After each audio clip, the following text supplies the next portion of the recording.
Ian Samuel is a former Supreme Court law clerk for the late Justice Antonin Scalia. Ian, thanks for being with us as always. You know, the big thing, people had thought that this was a major story, that there was going to be so much damage done for the GOP and for particularly former President Trump. And again, it seems as though after a long, intense, costly investigation, there's really not a lot of there. Well, that's kind of the point, though. There's never been much there with the claims of election fraud in Georgia to begin with, right? So the jury was divided on the question of whether they thought that they had been lied to. There was a majority of the grand jury that thought they had. But the one thing that they unanimously found, as you mentioned, is that there was no widespread voter fraud in Georgia during the 2020 election. And of course, you know, President Trump has claimed to the contrary pretty much the whole way through and continues to claim the contrary today. And I think that we should be encouraged by that result. A normal person hearing this who's wondering about the integrity of the 2020 election ought to feel encouraged that this grand jury, which is an independent entity, these are just normal people, they don't have any particular political agenda, concluded that no, the 2020 election in Georgia was on the level and that we can trust the results. And, you know, no matter who you are, whether you voted for Trump or you voted for somebody else, you should be encouraged that the outputs of the system are ones that are at least reasonably reliable. So it actually should constitute for just about everybody,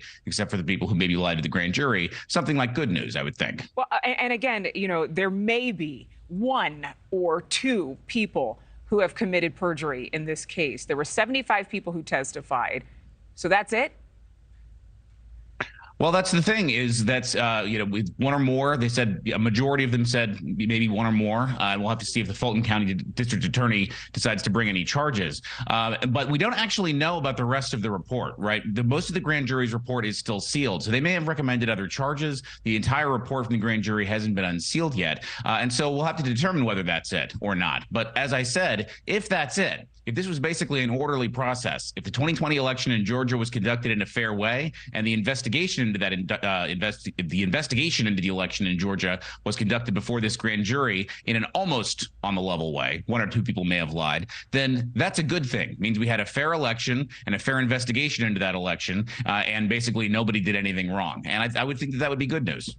I mean, I think a lot of people would think that would be good news, except for there are a lot of people who are hoping to find more dirt on former President Trump. There are a lot of people who sided with former President Trump and wanted more dirt in Georgia. So he has said that he had a constitutional duty to ensure election safety as president. What do you say to that?